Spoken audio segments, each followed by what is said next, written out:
بات یہ ہے کہ جب اس پہ بات آتی ہے، دیکھیں ایک موقع تھا نا ابھی جب یہ ہوا ہے اسامہ بن لادن والا آپریشن، کتنی دیر لگی ہے؟ 48 سے 72 گھنٹے لگے ہیں کہ آپ کی میڈیا معذرت کے ساتھ it turned around and started seeing کہ جی دیکھو یہ امریکہ ہے، یہ افریقہ ہے، یہ فلانا ہے، ڈھینگڑا ہے. اور یہ جو ہیں جب دیکھیں میڈیا اس وقت ہمارے ہاں ایک fifth arm of the state بن گیا ہے، ایک اس کا کٹہرا ہے. آپ میڈیا کو قصور ٹھہرا رہی ہیں تو میں مان لیتا ہوں، لیکن میرا اپنا اس پر پوائنٹ آف ویو ہے. اور جس طرح آپ نے میڈیا کو بالکل ففتھ آرم بنا دیا ہے، اس کے باوجود کہ میڈیا کے پاس کوئی آفیشیل اتھارٹی نہیں ہے، اور ہمیں اتنا بھی حق نہیں کہ ہم حکومت سے جو نمائندے ہیں ہمارے، جو منتخب کر کے، شاہ صاحب آپ بتائیے گا، آپ منتخب نمائندے کے طور پہ اگر میں آپ کو ووٹر ہوں گا، میں آپ کے پاس آؤں گا یا میں میڈیا والے کے پاس جاؤں گا یا میں کسی جرنیل کے پاس جاؤں گا کہ مجھے انصاف دو؟ آپ بتائیں. نہیں، بالکل آپ میرے پاس آئیں گے، میں ذمہ دار ہوں، میں نے ووٹ لیے، مجھے لوگوں نے ووٹ دی ہے، لوگوں نے مجھے مٹی سے اٹھا کے کرسی پہ بٹھایا. ٹھیک، اس کا مقصد یہ نہیں ہے کہ مجھے یہاں بٹھا کے میں خود مختار ہو گیا ہوں، میں جو کچھ کروں. میں پابند ہوں، میں ان ووٹروں کی ووٹ کی پابند ہوں. انہوں نے مجھے ووٹ دیے تاکہ اس کی آواز کے لیے میں آواز اٹھاؤں جہاں تک میں کر سکوں. آپ نے کہا کہ کس کی ذمہ داری ہے؟ دیکھو نا، تحفظ دینا ریاست کی ذمہ داری ہے، اور ریاست کی ذمہ داری بنتی ہے کہ وہ عوام کی تحفظ کرے. یہ سب کو پتہ ہے کہ کوئی ڈکی چھپی بات نہیں ہے. اور ریاست کے پاس ادارے موجود ہیں، ادارے اپنے فرائض کو انجام دینا چاہیے، جبکہ وہ ادارے انجام نہیں دے رہے، وہ اپنے فرائض پوری نہیں کر رہے ہیں. اس لیے آپ آج جو ہے نا، آپ مجھے یہ بتائیں، جب ادارے کے اپنے اندر خود وہ تحفظ اپنے کو نہیں دے سک رہا ہے، آپ کے جی ایچ کیو پہ حملہ نہیں ہوا، ٹھیک، کراچی پہ آپ کے پی این ایس کے ادارے پہ حملہ نہیں ہوا، بالکل. آپ مجھے یہ بتائیں کہ آپ کے ایس ایس ڈی کے جو میس ہے اس پہ حملہ نہیں ہوا. ٹھیک، ادارے تو اس وقت خود اپنے کو تحفظ دے رہے ہیں. میں آپ کو بتا دوں، کوئٹہ کی تھوڑا سا مثال دے دوں. اگر بریک لے لوں چھوٹا سا، بالکل آپ ہی بات کیجیے گا. اور آپ نے بڑی اچھی بات کی ہے. میں آپ کو ایک مثال دینا چاہتا ہوں، آج اخبارات میں آئی ہے کہ ترکی میں ایئر چیف مارشل کو آج وہاں کی حکومت نے، وہ موجودہ وہاں بیٹھا ہوا سٹنگ ایئر چیف مارشل تھا، اس کو گرفتار کر کے دفتر سے جیل میں پہنچا دیا. یہ وہاں کی حکومت نے کیا. یہ ایک بات چھوڑے جا رہا ہوں، بریک سے واپس آتے ہیں تو اس پر بات کریں گے کہ حکومت وقت کی کیا ذمہ داری ہو سکتی ہے. پروگرام میں دوبارہ خوش آمدید. بات ہم کر رہے ہیں کہ جو غیبی ہاتھ ہیں وہ کتنا خون اس ملک میں بہائیں گے اور کب ان کو روکا جائے گا. اور یہاں پہ بات ہو رہی تھی کہ ادارے اتنے مضبوط ہیں کہ کوئی سیاسی حکومت ان پر ہاتھ نہیں ڈال سکتی. اگر کوئی سیاسی حکومت بھی ان کو اکاؤنٹیبل نہیں کر سکتی، ان کا احتساب نہیں کر سکتی، تو پھر پاکستان کے عوام کدھر جائیں، کدھر دیکھیں؟ اور جو اس وقت ملک میں حالات ہیں وہ ٹھیک کیسے ہوں گے اگر سیاسی اور جمہوری حکومت اور پاکستان کی پارلیمنٹ اپنا کردار ادا نہیں کرتی؟ شاہ صاحب، بات آپ کی نامکمل رہ گئی، بریک پر ہم چلے گئے. میں یہ بریک پر جانے سے پہلے آپ کو ایک سوال چھوڑ کے گیا تھا کہ ترکی نے آج ایئر چیف مارشل کو گرفتار کر کے ان کی سیاسی حکومت نے ان کو جیل بھجوایا ہے، جو بھی ان پہ کو کے الزامات تھے، بغاوت کے الزامات تھے. اور ابھی جنرل ضیاء الدین کا یہ آج ہی بیان اخبارات میں چھپا ہے، انہوں نے کہا کہ جنرل پرویز مشرف کو 1965 کی جنگ میں بزدلی دکھانے پر فائرنگ اسکواڈ کے سامنے کھڑا کر دینا چاہیے تھا. یہ اب اس وقت باتیں ہو رہی ہیں، تو پھر سیاسی حکومت کیوں نہیں اٹھتی، کیوں اپنا فرض جو ہے وہ ادا نہیں کرتی؟ وہ تو ترکی ہے.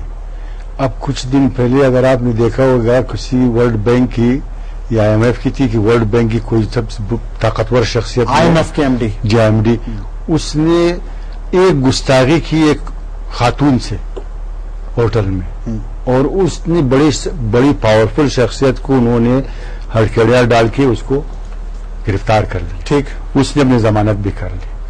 آپ یہ مثال ترکی کی اور پاکستان کا نہ دیں. پاکستان میں آج تک نہیں کرنا چاہیے. پاکستان کو آپ مثال اس لیے نہ دیں کہ پاکستان میں 62-63 سال ڈائریکٹ انڈائریکٹ اسٹیبلشمنٹ کی حکومت رہی ہے. یہ ادارے نے اپنے کو مضبوط کی ہے، انہوں نے بزنس کی ہے، یہ تو کاروبار کر رہے ہیں میرے بھائی. آج دیکھیں نا، سیمنٹ فیکٹری یہ چلا رہے، بینک یہ چلا رہے ہیں، سوسائٹی یہ بنا رہے ہیں، بیکریاں یہ چلا رہے ہیں. مجھے آپ بتائیں کہ کس بزنس میں ایک پیشہ ورانہ جو ادارہ ہوتا ہے، جب اس کو آپ کمرشل کرتے ہو اور اس کو کاروبار میں لاتے ہو، کیا پھر وہ اپنے وہ پیشہ ورانہ صلاحیت وہ نہیں ہوتا ہے؟ ایک سوال پوچھ، آج بھی میں بتاؤں صاحب، آج بھی یہ ادارے لگے ہوئے صرف اپنے کو تحفظ دینے میں، عوام کی تحفظ نہیں کریں گے یہ. ہاں البتہ عوام کے ساتھ ظلم ہوگا. میں بلوچستان کی مثال آپ کو دے دوں. بلوچستان میں روز لوگ جو ہے وہاں اغوا ہو رہے ہیں، روز جو لاش مل رہا ہے. کتنے سیاسی لوگ وہاں قتل ہوئے ہیں، خزدار میں ہوئے، تربت میں ہوئے، گوادر میں ہوئے. میں کوئٹہ سٹی کی آپ کو بات کروں، کوئٹہ میں آپ دیکھ کوئٹہ کتنی بڑی شہر ہے. سب کوئٹہ کو اگر آپ کیا کرنے، میرا خیال ہے سارے کوئٹہ 20 کلومیٹر جو ہے نا وہ پورے کیا نہیں، ہر آئے دن ایک ہی ایریا میں، یعنی اسٹیبلشمنٹ فوج وہاں سے 2 کلومیٹر کے فاصلے پر ہے. لوگ قتل ہوتے ہیں، لوگ مارے جاتے ہیں. نہ قاتل گرفتار ہے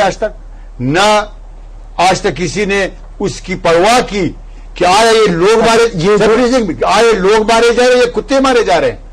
آپ یقین کریں کہ میرا خیال ہے جو یورپ کے جو کتے ہیں یا یورپ کی جو بلیاں ہیں وہ بھی ہمارے سے حقوق زیادہ رکھتے ہیں جو پاکستانی عوام سے.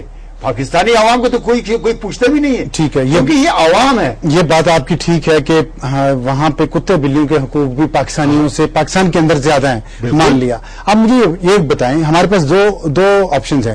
یا تو ہم اس صورتحال کو قبول کر لیں اور جو زندگی غلاموں کی سی ہے وہ گزارتے رہیں، یا پھر کسی نہ کسی نے تو آگے بڑھنا ہے نا. آپ کہتے ہیں کوئی پوچھتا نہیں ہے. جب آپ کہتے ہیں کوئی پوچھتا نہیں، آپ تو حکومت ہیں، کیا صوبہ بلوچستان کے وزیر اعلیٰ کا یہ حق نہیں ہے کہ اس کے صوبے میں اگر لوگ مارے جا رہے ہیں تو وہ اٹھ کے کھڑا ہو اور کہے کہ یہ میری ذمہ داری ہے؟ سر میں آپ کو بتاؤں، وزیر اعلیٰ نے آج سے 2 سال پہلے آن ریکارڈ، آپ کے پاس بھی شاید وہ ریکارڈ ہوگا، سول ہاسپٹل میں کرکٹر پلیئر تھے 4 مارے گئے. میں خود اس میں موجود تھا. وزیر اعلیٰ نے آ کے وہاں تقریر کی کہ اگر آج کے بعد کوئی مارا گیا تو میں استعفا دوں گا. فارسی میں اسے تقریر کی ہے. آپ نکالے اپنے کلپس، اس میں آپ کو پتہ چلے گا. ضیاءالدین صاحب جو بھی کہ جی فائرنگ اسکواڈ پہ ڈالا جائے، یہ جرنیل جو ہیں جی معذرت کے ساتھ ریٹائر ہو کے یہ اس وقت اس قسم کی بانگیں دیتے ہیں جب ان کا آپس کا کوئی ہو جاتا ہے. ٹھیک ہے، اچھا چلیں بات کسی اور طرف چلی جائے گی. یہ مجھے بتائیں کہ اب اس کا مطلب یہ ہے کہ جو صورتحال اس وقت جاری ہے یہ ایسی جاری رہے گی جب تک کہ ادارے یا جو چند ایک طاقتور لوگ ہیں ان اداروں کے وہ خود اپنے اندر سے نہیں بدلتے؟ ٹھیک نہیں جی، جب یہ جو کہہ رہے ہیں وہ صحیح کہہ رہے ہیں کہ ڈیموکریٹک فورسز کو کرنا پڑے گا اپنا صحیح. میں اس بات سے بالکل مجھے مخالفت نہیں ہے، اگر آپ کی بھی بات سے مجھے نہیں ہے. میں صرف عرض یہ کر رہی ہوں ایز این اینالسٹ کہ جب سالہ سال اس قسم کی چیزیں ہوتی ہیں، جب قتل ہوتے ہیں، جب لوگوں پہ ظلم ہوتا ہے، جب لوگوں کو دبایا جاتا ہے. چھوٹی سی مثال ہے جی، آپ بات کر رہے ہیں، ہم بات کر رہے ہیں نا سلیم شہزاد کی، آپ اس سے پہلے دیکھ لیں ان کی یہ نیوی والوں کی بحریہ یونیورسٹی ہے، جس طرح اس کو رن کیا جا رہا ہے اس یونیورسٹی کو، جس طرح ایک پروفیسر کو نکالا گیا، اس میں وہ بیچارہ ایک طالب علم بھی تھا، اس کو وہ بھی نہیں کرنے دیا جا رہا. اتنی چیزیں غلط ہو رہی ہیں اور کوئی کر نہیں رہا. ایسے میں معاشرے جو ہیں ان کے سوچ کا اور حکومتوں کا ان کی سوچ بھی ایک طرز سے ہو جاتی ہے. میرے خیال میں سوسائٹی کو بھی اپنی جگہ اور حکومت کو دونوں کو مل کے اور تمام سیاسی فورسز کو مل کے ایک تبدیلی جو ہے اس کی طرف کرنا پڑے گا. ایک بریک چھوٹا سا بریک لے لیتے ہیں ناظرین. واپس آتے تو بات کریں گے جو عائشہ صدیقہ نے کہا کہ حکومت کی سوچ ایسی ہو جاتی ہے اور یہ سوچ کیسے بدلے گی، کتنے سال لگیں گے، کتنی دہائیاں لگیں گی، اس پر بات کریں گے ایک بریک کے بعد.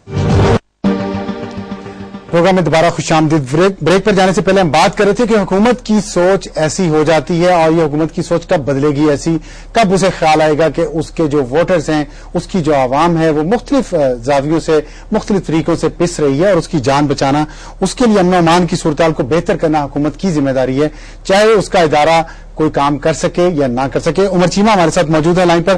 اور عمر چیمہ ظاہر ہے وہ بھی ایک ایسی صورتحال میں سے گزرے ہیں جو کافی بدقسمتی کی بات تھی اور وہ بھی اغوا ہو گئے تھے، ان پر بھی تشدد ہوا تھا اور ان کو پھر چھوڑ دیا گیا تھا، وہ خوش قسمتی سے ان کی جان بچ گئی تھی.